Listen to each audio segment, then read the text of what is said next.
Привет. В 5 утра сегодня встал. Так скоро можно будет вообще не ложиться.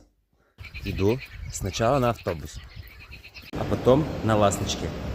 Оказывается, тут можно даже с великом проехать. Круто? Но это на потом, когда велик будет горный. Можно будет с села спуститься на велике, поехать на ласточку, а там уже куда угодно по Сочи. Круто же. Шаурма на вокзале. Выглядит ничего.